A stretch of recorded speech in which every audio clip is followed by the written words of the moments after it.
I was halfway through my third whiskey when her name lit up my phone for the first time. It was 11:42 p.m. The bar was nearly empty, the ice in my glass melting into amber stillness. Outside, rain streaked across the windows in slow, trembling lines.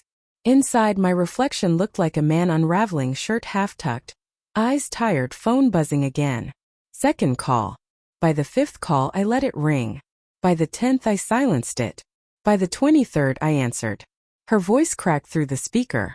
Eli, please. Please answer me. I need you. And just like that, every ounce of anger I'd been nursing all week boiled into something sharper, contempt wrapped in pity. You didn't need me yesterday, I said quietly. You made that very clear. A sob. Please just come to 47th and Crestview. I'll explain. I stared at the rain sliding down the window, at the streetlights bending through it. She hung up before I could answer. 3 hours earlier, she told me she didn't need my permission. I'm going to the party, Nora had said, standing in our kitchen like she owned the air between us. Her red dress clung to her like she wanted it to be noticed. It's not up for discussion. I remember the smell of her perfume, jasmine and smoke, as she brushed past me. I'd reached for her hand, not to stop her, just to feel if she was still mine. She pulled away. You're acting possessive again, Eli. It's just coworkers. Coworkers don't send texts at midnight. Her lips twitched, not guilt, not denial. Just annoyance. You read one message over my shoulder and built an entire story. You don't trust me. I used to. That landed harder than I meant it to. She hesitated, eyes softening just a second before she looked away. Then maybe that's your problem to fix. She left. And now, 3 hours and 23 missed calls later, I was driving through the rain toward 47th and Crestview, toward the sound of her breaking voice echoing in my mind. The street was dimly lit. A bar's neon sign flickered across puddles, turning the night into shards of red and blue. Nora stood by her car, drenched, arms wrapped around herself. When she saw my headlights, she ran toward me. Eli, she gasped. I'm so sorry. I didn't know where else to. Her words stopped when I stepped out. Her mascara streaked down her cheeks, and I could see fear trembling behind her eyes. What happened? I asked, voice low. She looked back at the bar. I came here with Ryan. He's my team lead. We were just talking, but he got drunk. He tried to. Her words collapsed under the weight of themselves. I felt something primal surge inside me. A mix of fury and confusion, but not just at him. Where is he now? He left. I locked myself in the car. I didn't know what to do. I shouldn't have come here. I studied her, trying to see truth through the tremor in her voice. You told me I was overreacting. She flinched. I know. You said I was controlling. I know. My chest tightened. You said you didn't need my permission. Tears welled in her eyes. And I don't. But I needed you. The words hit me like a punch.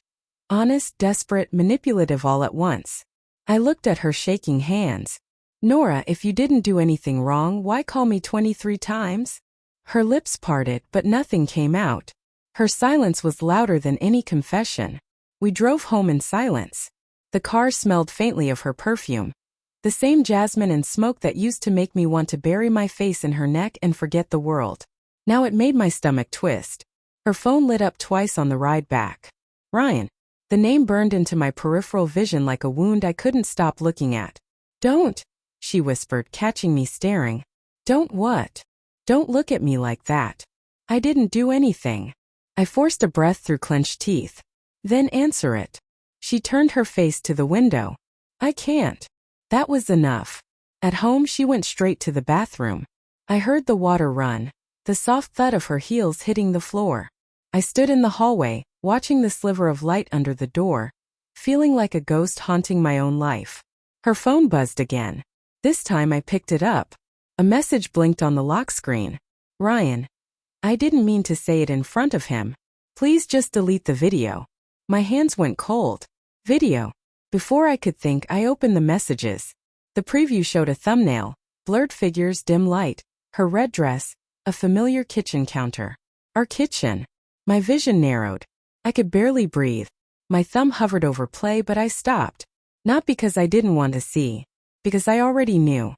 When she came out of the bathroom wrapped in a towel, I didn't say a word. I just handed her the phone. Her face drained of color. Eli, please. Don't. Her lips trembled. It wasn't what it looks like. I haven't even seen it, I said. But I know exactly what it looks like. Her silence confirmed everything. I didn't scream. I didn't throw anything. I just walked past her, the weight in my chest settling into something dark and final. Where are you going? She whispered. I turned back once, seeing her collapse to her knees on the living room floor, the towel slipping, her body shaking with quiet sobs. You said you didn't need my permission, I said softly. But now you do. Eli, please, I'll delete it. I'll fix it. I shook my head. You can't unfilm it, Nora. You can't uncall me 23 times. And you can't undo the part of me that still wanted to believe you. Her cries followed me out the door, but I didn't look back. Outside, the rain had stopped. The air smelled like wet asphalt and something bitter. The last trace of everything we used to be. For the first time in months, I didn't feel like I was losing her. I just felt like I finally found the truth.